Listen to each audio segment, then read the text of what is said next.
ओम शांति। आज प्यारे मीठे भगवान की मीठी मुरली मंथन की डेट है 24 फरवरी 2022। तो बाबा ने कहा, मीठे बच्चे, पढ़ाई में गफलत मत करो, अविनाशी ज्ञान रत्नों से अपनी झोली भरते रहो। विनाशी धन के पीछे इस कमाई को छोड़ना नहीं। पढ़ाई में गफलत नहीं करने भगवान बोल रहे हैं। अच्छी रीति पढ़ना है, अटेंशन से पढ़ना है, सुनना, सुनाना, मनन करना व धारण करना है। ज्ञान रत्नों से बाबा झोली भरे तो सबको भरना है ना। समय देना है। विनाशी धन के पीछे जास्ती हाय तौबा नहीं मचानी है।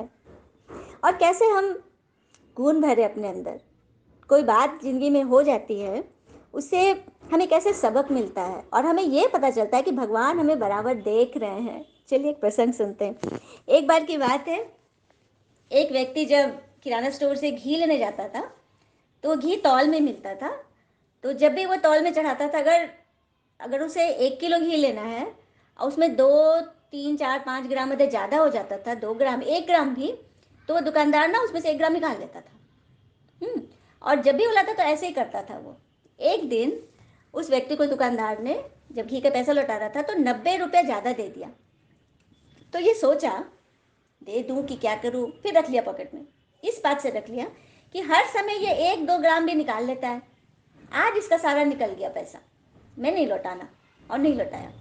घर आ गया, पत्नी को कुछ नहीं बताया, घी का डब्बा दिया। पत्नी जब उससे पैकेट से जब कनस्तर में डालने लगी तो 90 रुपये के लगभग का घी, जो उसको पैसा वापस मिला था, वो गिर गया नीचे।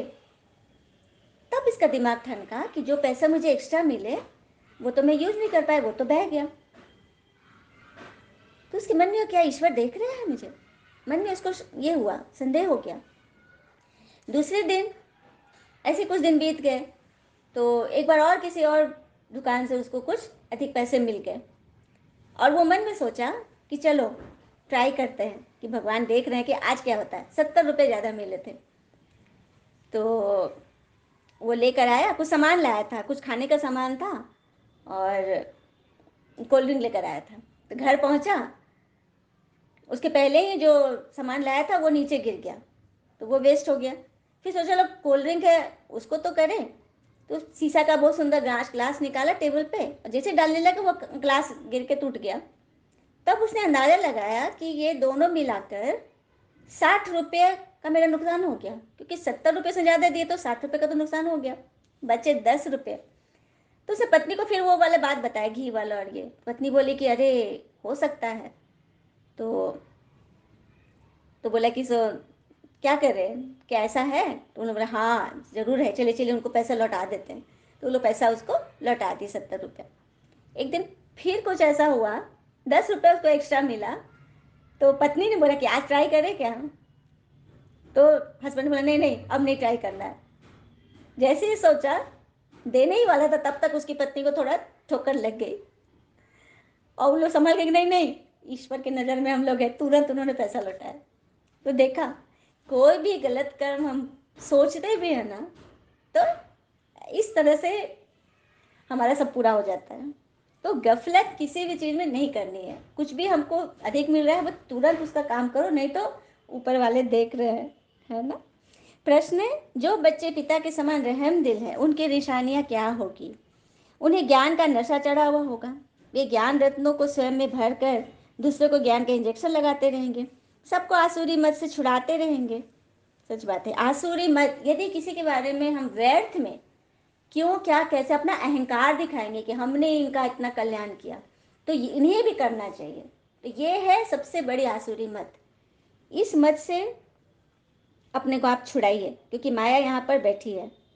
हाँ, उन्हें ज्ञान का नशा चढ़ा होगा ना, तो इन सब चीज़ों से वो ऊपर रहेंगे और दूसरे को भी ज्ञान का इंजेक्शन लगाते रहेंगे। जो बाबा सुनाते हैं उसे नोट करेंगे, सवेरे सवेरे उठकर उस पर गौर करेंगे, विचार सागर मंथन कर सदा हर्षित रहेंगे। गीत भी आज की मुरली का, हमारे तीर्थ न्यारे हैं। तो इसकी अच्छी सी वीडियो है, इसी लिंक पर आप सब जरूर सुनेंगे, लाइक करेंगे और शेयर जरूर कीजिए। ओम शांति। शिव की जयंती कब होती है? वह परमपिता परमात्मा शिव कब अवतरित होते हैं? शिव की जयंती कब होती है? शिवरात्रि में। सुनते ना, शिवरात्रि में परमात्मा आते हैं। हाँ, जो कि भारतवासी पूरा नहीं जानते कि आखिर भगवान रात्रि में क्यों आते हैं। तुम बच्चे भी नंबर व पुरुषार्थानुसार जानते हो कि शिव कब अवतार लेते हैं। कौन सी रात्रि? क्या ये जो कॉमन रात दिन होते हैं वो रात्रि, या कोई और रात्रि है जिसको भारतवासी तो जानते ही नहीं। शिव के बदले उन्होंने फिर कृष्ण का जन्म रात्रि 12 बजे का दिखा दिया है। शिव को मानते हैं परंतु वह कब जन्म लेते हैं यह नहीं जानते। शिव के अवतरण का दिन सबके लिए सबसे बड़े से बड़ा दिन है, क्योंकि वह सर्व के सदगति दाता है। क्योंकि भोले बाबा शिव से बढ़कर तो कोई है ही नहीं, भगवान वही है ना, बाकी सभी तो उसके बच्चे हैं। जब सबके ऊपर भीड़ पड़ती है, दुख होता है, तब चिल्लाते हैं ओ पतित पावन आओ, ओ गॉड फादर आओ। पोप भी कहते हैं गॉड फादर, हम मनुष्यों पर रहम करो। यह एक दो को मारने के लिए तैयार हो जाते हैं, कोई की सुनते भी नहीं। उन्हों को ईश्वर मत दे। कोई घर में बिगड़ते हैं तो कहते हैं ईश्वर इनको अच्छी मत दो, क्योंकि आसुरी मत पर चल रहे। अब भगवान है कौन यह भी कोई नहीं जानते। कह देते हैं कि भगवान निराकार है, सर्वव्यापी है, फिर तो कोई बात ही नहीं ठहरती। तुम बच्चे जानते हो बाबा कैसे साधारण ब्रह्मा के तन में अवतार लेते हैं। ब्रह्मा कहाँ पैदा हुए भारतवासी नहीं जानते। दादा का चित्र देखकर मूंझते हैं। सच बात है, ब्रह्मा बाबा का चित्र देखकर सभी मूंझते हैं कि इनको ब्रह्मा के स्थान पे क्यों बिठाएं। तो भगवान इसका पता बताते हैं कि ब्रह्मा के तन में मैं अवतरित हुआ हूँ, तभी तो इनका नाम मैंने ब्रह्मा रखा। तो ये सब कुछ है। पिता समझा रहे आगे कि एक तो बच्चों को देही अभिमानी होकर यहाँ बैठना है। हम आत्मा परमपिता परमात्मा से इन कानों द्वारा सुन रहे हैं, परंतु बच्चे घड़ी घड़ी भूल जाते हैं। हम आत्माओं के साथ परमपिता परमात्मा वार्तालाप कर रहे हैं, जो सबके सदगति दाता है, ज्ञान के सागर हैं। वो बैठ बच्चों को पढ़ाते हैं। ये सिवाय तुम्हारे किसकी बुद्धि में नहीं बैठता, इसीलिए इतना रिगार्ड नहीं रखते हैं। अगर निश्चय है कि भगवान पढ़ाते हैं तो यह पढ़ाई 1 सेकंड भी नहीं छोड़ सकते। यह पढ़ाई आधा घंटा पौना घंटा चलती है। भगवान कह रहे कि ये मेरी पढ़ाई अब मंथन कितनी देर चल रही है, 20 मिनट 22 मिनट चलिए मैक्सिमम। इसको अच्छी रीति पढ़ना है ना।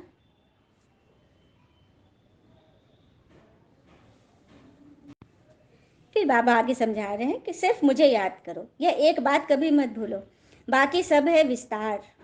ये जो वेद शास्त्र पढ़ना, दान पुण्य करना, ये जो भी करते हैं वो सब ड्रामा बना हुआ है। आधा समय ज्ञान और आधा समय भक्ति। आधा समय माना आधा युग, सतयुग त्रेता, आधा समय ज्ञान की प्रारंभ और आधा समय द्वापर कलयुग भक्ति। तो ब्रह्मा का दिन और ब्रह्मा की रात, ये बातें बड़े बड़े विद्वान भी नहीं जानते। तुम बच्चों को गृह व्यवहार में रहते, धंधा आदि करते, पढ़ना भी जरूर है, इसमें गफलत नहीं करनी चाहिए। बाबा जानते हैं फलाने फलाने गफलत करते, रेगुलर पढ़ते नहीं है तो नापास हो जाते। वह कम पढ़ पाएंगे क्योंकि विनाशी धन के लोभी हैं। अविनाशी ज्ञान रत्नों की कदर नहीं है, यह तो तुम बच्चे ही जानते हो।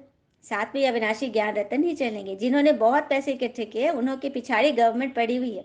जैसे मनुष्य का मौत आता है तो पीले हो जाते हैं ना, वैसे गवर्नमेंट के ऑफिसर्स लेने के लिए आते हैं तो कैसे पीले हो जाते हैं।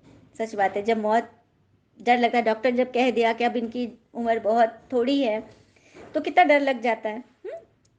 तो दुनिया की क्या हालत होगी। हम समझाते हैं बच्चे समय बहुत थोड़ा है, इस मृत्यु लोक को नरक कहा जाता है। कहते भी हम पतित है, फिर भी अपने मत पर चलते रहते हैं। कॉन्फ्रेंस करते हैं कि शांति कैसे हो। धर्म वाले आपस में न पड़े। एक क्रिश्चियन धर्म वाले भी अपने धर्म वालों से लड़ रहे थे। अब उन्हों को मनुष्य कैसे शांत कर सकते। सच बात है, पापा ने तो बहुत बार बोला है कि विश्व में शांति कोई मनुष्य तो कर ही नहीं सकते। बिल्कुल ये सब निधन के बन पड़े हैं। ऋषि मुनि भी कहते हैं हम रचयिता और रचना के आदि मदन को नहीं जानते हैं। बाबा कहते हैं तुम अपने धनी को नहीं जानते हो, मालिक को मानते हो तो जानना चाहिए ना। भगवान, ईश्वर, गॉड, ये सब भिन्न भिन्न नाम रखते हो, वास्तव में तो फादर एक ही है ना। सच बात है, पिता तो एक ही है, बाकी सभी तो उनके बच्चे हैं। तो भगवान कह रहे कि तुम्हें मैं कितनी सहज रीति तुम्हें समझाता हूँ, तुम्हारी खुशी का पारा कितना चढ़ा रहना चाहिए। परंतु अहो मम माया, यहाँ से बाहर जाते हो तो माया भुला देती है। बाबा को ही भूल जाते हो। अभी तुम पिता के बने हो, तुम ही जानते हो। शिव बाबा ने भी ब्रह्मा द्वारा हमको अडॉप्ट किया है, ऐसे नहीं कि ब्रह्मा विष्णु की नाभि से निकला। यह चित्र रखना चाहिए। परंतु विष्णु जी की नाभि से इतना बड़ा ब्रह्मा कैसे निकलेगा, ये बात बाबा ने बताया। क्योंकि विष्णु ही लास्ट में ब्रह्मा बनते हैं ना, इसीलिए उनकी नाभि से ब्रह्मा निकला दिखा देते हैं। अब बच्चे तो मानते हो ना कि बरोबर बाबा सत्य सुनाते हैं, और तुम ब्राह्मणों को फिर आकर सबको सच्ची गीता सुनानी है। सब एक जैसा तो नहीं समझा सकते ना। क्लास में बच्चे तो एक जैसे नहीं होते ना, सभी की अपनी अपनी मत है, अपने अपने विचार है, अपनी अपनी समझ है। भी बाबा कह रहे मैं बच्चों के लिए कितनी मेहनत करता हूँ, तो जब धारणा होता नशा चढ़े फिर इनको इंजेक्शन लगा सके। मतलब बाबा कह रहे जब तुमको खुद तुम ज्ञान की धारणा करोगे तभी तो तुम किसको भी ज्ञान इंजेक्शन लगाओगे। आत्मा का कल्याण करना, आत्मा की बीमारी ठीक करनी है। बाबा मिसल रहम दिल बनना है तुम्हें भी। आसुरी मत से सबको छुड़ाना है। कितनी भारी दुश्मनी है राम और रावण की। यह है रावण राज, वह है राम राज। मनुष्य तो कुछ भी नहीं जानते, पावन कौन बनाते, पतित कौन बनाते। बाबा कितना अच्छी रीति समझाते हैं। समझाने के लिए यह चित्र बनाया है ना। इन चित्रों में बहुत अच्छा लिखा है। अब तुम बच्चे जानते हो निराकार गॉड फादर सारे वर्ल्ड की रिलीजन, सारे वर्ल्ड की रिलीजियस पॉलिटिकल पार्टी को हिस्ट्री ज्योग्राफी बैठ सुनाते हैं। मतलब इस ज्ञान में सभी धर्म की आत्मा है, क्योंकि जिनके अंदर भी आत्मा है वो सब परमात्मा का बच्चा है। बाकी सुनते तो बहुत है परंतु समझते कुछ भी नहीं। वास्तव में यह चित्र अंधों के आगे आईना है। झाड़ और ड्रामा का यह चित्र बहुत क्लियर है। तो कौन से चित्र की बात कर रहे बाबा? झाड़, कल्प का झाड़, जिसमें नीचे है ब्रह्मा सरस्वती, नीचे सनातन धर्म का बीज है, जड़ है, और ऊपर सारे धर्मों की टाल टालियाँ हैं। कितने सारे धर्म हो गए ना, ये बाबा बोल रहे। फिर बाबा ने समझाकर बताया कि इस समय सभी अज्ञान अंधकार में सोए पड़े हैं। तुम बच्चे रूहानी यात्रा पे सबको ले जाते हो।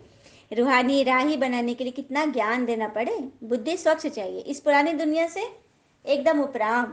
बुद्धि जब स्वच्छ होगी ना तभी हम किसी के क्या क्यों किंतु परंतु में नहीं फंसेंगे। फलाना ऐसे क्यों किया, वैसे क्यों नहीं किया। यह भी वंडर है, जहाँ अपना जड़ यादगार है वहाँ ही आकर बैठे हो। यह जड़ है, यह चैतन्य है, बड़ा गुप्त राज है। जैसे हम गुप्त वैसे मंदिर यादगार भी गुप्त।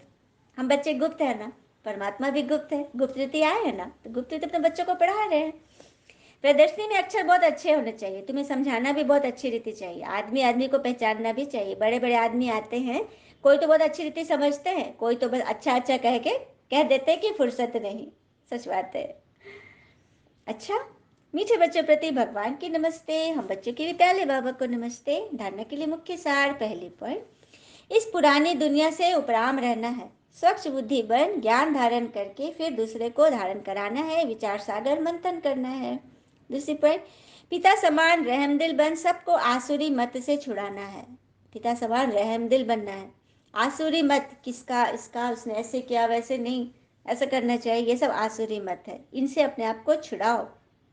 वरदान है, परिवर्तन शक्ति द्वारा बीती को बिंदी लगाने वाले निर्मल और निर्माण भव। परिवर्तन शक्ति द्वारा बीती को बिंदी लगाने वाले निर्मल और निर्माण भव। कैसे? परिवर्तन शक्ति द्वारा पहले अपने स्वरूप का परिवर्तन करो। मैं शरीर नहीं आत्मा हूँ। फिर स्वभाव का परिवर्तन करो। पुराना स्वभाव ही पुरुषार्थी जीवन में धोखा देता है, तो पुराने स्वभाव अर्थात नेचर का परिवर्तन करो। फिर है संकल्पों का परिवर्तन। व्यर्थ संकल्पों को समर्थ में परिवर्तन कर दो। इस प्रकार परिवर्तन शक्ति द्वारा हर बीती को बिंदी लगा दो तो निर्मल और निर्माण स्वतः बन जाएंगे। बीती को बिंदी कैसे लगाएंगे भला? अच्छा अच्छा सोचकर, पॉजिटिव सोचो। कोई बातें हुई उसको रफा दफा करो, ज्ञान का मनन चिंतन करो।